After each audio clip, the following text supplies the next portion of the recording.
Welcome to অঙ্ক কি কঠিন। আজকে ম্যাট্রিক্সের উপর লাস্ট ক্লাস। আজকে ক্লাসে আমরা অর্থগোনাল ম্যাট্রিক্স আর তার কিছু প্রপার্টি এবং রিলেটেড প্রবলেমস সলভ করব। তাহলে চলো আজকে ক্লাস শুরু করা যাক। ফার্স্টে দেখি ডেফিনেশন অফ অর্থগোনাল ম্যাট্রিক্স। ধরো একটা স্কোয়ার ম্যাট্রিক্স আছে এ, যেটা একটা স্কোয়ার ম্যাট্রিক্স। এটাকে বলা হবে orthogonal matrix if A into A transpose equal to I হয়, অর্থাৎ এ স্কোয়ার ম্যাট্রিক্সটা যদি এই প্রপার্টিটা স্যাটিসফাই করে তাহলে একে বলা হবে অর্থগোনাল ম্যাট্রিক্স। এবার যদি বলে যখন এ অর্থগোনাল ম্যাট্রিক্স তখন ডিটারমিনেন্ট এ, এটার ভ্যালু কত? আমরা ডিটারমিনেন্ট ক্লাসে পড়েছি যে determinant of A transpose equal to determinant A, ঠিক আছে। এখন determinant of A transpose equal to determinant of A into determinant of A transpose, আবার determinant of A into determinant A transpose মানে এ, জানি আমরা determinant of A equal to determinant এর square. আবার যেহেতু এ অর্থগোনাল তাহলে এইখান থেকে আমরা কি পাচ্ছি, ডিটারমিনেন্ট অফ আই। তাহলে ডিটারমিনেন্ট অফ আই মানে হচ্ছে 1, ইউনিট ম্যাট্রিক্সের বা আইডেন্টি ম্যাট্রিক্সের ডিটারমিনেন্ট 1 হয়, ইকুয়াল টু ডিটারমিনেন্ট এর হোল স্কোয়ার, অর্থাৎ ডিটারমিনেন্ট এ ইকুয়াল টু প্লাস মাইনাস 1। অর্থাৎ অর্থগোনাল ম্যাট্রিক্স যদি এ দেওয়া থাকে তার ডিটারমিনেন্ট ভ্যালুটা সবসময় +1 বা -1 হবে। সেখান থেকে আমরা পাবো proper and improper orthogonal matrix. A ম্যাট্রিক্সটা ধরে নিই স্কোয়ার ম্যাট্রিক্স। এবার ডিটারমিনেন্ট অফ এ যদি 1 হয় তাহলে বলবো প্রপার অর্থগোনাল ম্যাট্রিক্স, আর ডিটারমিনেন্ট এটা যদি -1 হয় তাহলে বলবো ইমপ্রপার অর্থগোনাল ম্যাট্রিক্স। ঠিক আছে, এবার কিছু অঙ্ক দেখে নিই। দিয়েছে যদি এ একটি অর্থগোনাল ম্যাট্রিক্স হয় তবে এ ইনভার্স কি হবে। এ যেহেতু অর্থগোনাল বলে দিয়েছে তাহলে আমরা অর্থগোনাল ডেফিনেশন দিয়ে কি বলতে পারি, এ ট্রান্সপোজ ইকুয়াল টু আই। এখন আমরা আগের ক্লাসে ইনভার্সের ডেফিনেশন পড়েছিলাম যে বি ইনভার্স অফ এ হবে যদি A B equal to B A equal to I হয়। এক্ষেত্রে দেখো এই ফর্মটা চলে এসছে, A B equal to I, এখানে আছে A transpose equal to I. তাহলে আমরা এখান থেকে কম্পেয়ার করলে কি B equal to A transpose লিখতে পারবো। এখন বিটাই তো এর ইনভার্স, তাহলে এক্ষেত্রে কি হচ্ছে, এ ট্রান্সপোজটা হচ্ছে এর ইনভার্স, অর্থাৎ A inverse equal to A transpose. তাহলে বি উত্তর। নেক্সট অঙ্ক দেখো, এ ইনভার্স দিয়ে দিয়েছে cos theta sin theta minus sin theta cos theta. এখন এ ম্যাট্রিক্সটা চেয়েছে। ইনভার্সের ম্যাট্রিক্সের প্রপার্টি অনুযায়ী আমরা জানি যে এ ইনভার্সের ইনভার্স করলে এ পাওয়া যায়। তাহলে এই যে গিভেন ম্যাট্রিক্সটা এর ইনভার্স আমরা বের করবো, তাহলেই আমরা এ পেয়ে যাব। তাহলে ডিটারমিনেন্ট অফ এ ইনভার্স ফার্স্টে বের করে নিই। দেখো cos স্কোয়ার থিটা, তারপর মাইনাসে মাইনাসে প্লাস আর sine square theta, sine square theta অর্থাৎ 1। তাহলে নন জিরো, তাহলে এ এক্সিস্ট করবে। এবার অ্যাডজয়েন্ট অফ এ ইনভার্স দেখে নিই। cos থিটার কোফ্যাক্টর কত, cos থিটাই হবে। সাইন থিটার কোফ্যাক্টর কত, মাইনাস অফ এইটা হবে, তার মাইনাসে মাইনাসে প্লাস হয়ে গেল, সাইন থিটা পড়ে রইল। এবার মাইনাস সাইন থিটা কোফ্যাক্টর কত, মাইনাস অফ এই উপরে এটা হবে, তাহলে মাইনাস সাইন থিটা। আর cos থিটা কোফ্যাক্টর cos থিটাই হলো। এটা ট্রান্সপোজ কি পাচ্ছি, cos theta minus sine theta, sine theta cos theta.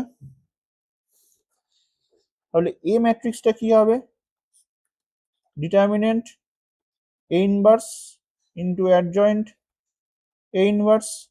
Determinant of A inverse মানে 1, তাহলে 1 ইন্টু অ্যাডজয়েন্টটা cos theta minus sine theta, sine theta cos theta. তাহলে এটাই আমাদের এ হলো। দেখো কোন অপশনটা হচ্ছে cos theta minus sine theta এই যে সি অপশনটা হচ্ছে, তাহলে সি উত্তর। এবার দিয়েছে এ একটা ম্যাট্রিক্স, তাহলে A inverse plus 2a transpose কত? ফার্স্টে এ ইনভার্সটা বের করে নিই, তার জন্য ডিটারমিনেন্ট এ লাগবে 3 দুগুণে 6, মাইনাস অফ মাইনাস মানে প্লাস 1 অর্থাৎ 7, নট ইকুয়াল টু 0, তাহলে এ ইনভার্স এক্সিস্ট করছে। এবার অ্যাডজয়েন্টে দেখে নিই, 3 এর কোফ্যাক্টর কত 2, 1 এর কোফ্যাক্টর কত -1 মানে +1, -1 এর কোফ্যাক্টর কত -1, আর 2 এর কোফ্যাক্টর এদিকে 3, এটা ট্রান্সপোজ 2 1 -1 3, এটা পেলাম অ্যাডজয়েন্টে। এবার আমার চেয়েছে এ ইনভার্স, এ ইনভার্স মানে কি 1/del A, অ্যাডজয়েন্টে 1/7, 2 -1 1 3। এবার বলেছে যে A inverse plus 2a transpose, মানে এ ইনভার্স মানে আমরা লিখে নিচ্ছি 1/7, 2 1 -1 3 প্লাস 2 ইন্টু এ ট্রান্সপোজ, এটা ট্রান্সপোজ লিখে দিই 3 1 -1 2। এবার কি হচ্ছে 1/7, 1/7 যদি পুরোটা থেকে কমন নিই তাহলে কি পাওয়া যাচ্ছে দেখো 2 -1 1 3, এটা হয়ে যাচ্ছে 14, 3 -1 1 2, 1/7 নিলাম, ব্র্যাকেটের মধ্যে রয়েছে 2 -1 1 3 প্লাস 42 -14 14 28। তাহলে এটাই কি পাচ্ছি যে 1/7, 2 + 42 মানে 44, -1 -14 মানে -15, 1 + 14 মানে 15, আর 3 + 28 মানে 31।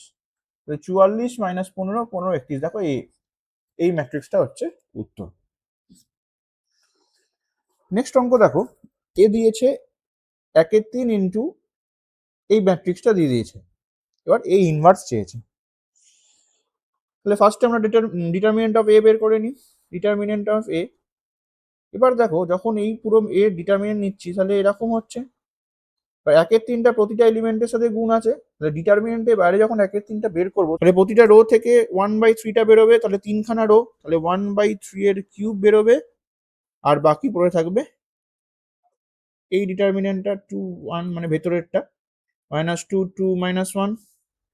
এবার তাহলে রো 1 এর রেসপেক্টে এক্সপ্যান্ড করে দিই, কি পাচ্ছি 1 ইন্টু -1 প্লাস 4 -2 ইন্টু 2 ইন্টু -1 -2, আর মাইনাস মাইনাস প্লাস আবার একটা মাইনাস আসছে -4 প্লাস 2 ইন্টু 2 দুগুণে 4 আর প্লাস 2, তাহলে 1/27 ইন্টু এটা পাচ্ছি 3, এটা পাচ্ছি -6 প্লাস 12, আর এটা পাচ্ছি 6 দুগুণে 12, তাহলে +27/27 ইকুয়াল টু 1 মানে নন জিরো। ঠিক আছে, এবার আমরা কি বের করব, অ্যাডজয়েন্টে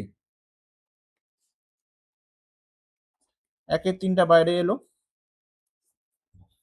এবার 1 এর কোফ্যাক্টর কত -1 প্লাস 4, 2 এর যখন কোফ্যাক্টর আগে একটা মাইনাস লিখে নিই, তাহলে -2 ইন্টু -4, পরের দুইটা কোফ্যাক্টর 4 প্লাস 2,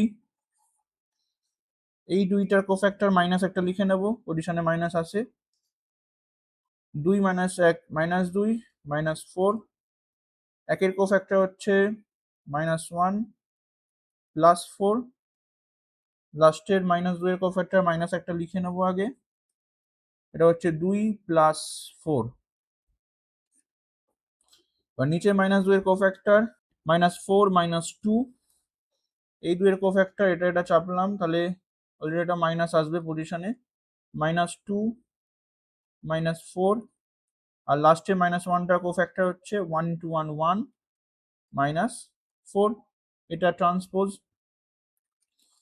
1/3 3, এখানে -6 ছিল +6 হয়ে গেল, এটা +6 রইল, ট্রান্সপোজ ভেতরে -6 ছিল +6 হলো, এটা 3, এটা -6 হলো, এটা -6 হলো, এটা +6, এটা -3, ট্রান্সপোজ করলে কি পাচ্ছে 1/3 3 6 -6, 3 -6, 6 3 6 আর 6 -6 -3। এবার যখন তোমার এ ইনভার্স আসবে তাহলে কি 1 বাই ডিটারমিনেন্টে অ্যাডজয়েন্টে, ডিটারমিনেন্টটা 1, তাহলে এটা মানে অ্যাডজয়েন্টে, তাহলে এটাই আমাদের এ ইনভার্স। তাহলে দেখো এখান থেকে যদি 3 কমন নিই, 3 কমন নিলে কি পড়ে থাকছে, সবকটা 3 কেটে যাচ্ছে, 1/3 আর 3, 1 2 -2 2 1 1 2 -2 -1। দেখো একটাতেই খালি বাইরে কোনো কিছু নেই, তাহলে এটা আমরা চেক করি 1 2 -2 2 1, আচ্ছা 2 1 2 এটা হবে, যেহেতু 6 ছিল 2 1 2 2 -2 -1, তাহলে বি উত্তর। তাহলে আজকের ক্লাস এই পর্যন্তই রইলো, দেখা হচ্ছে নেক্সট ক্লাসে। Thank you.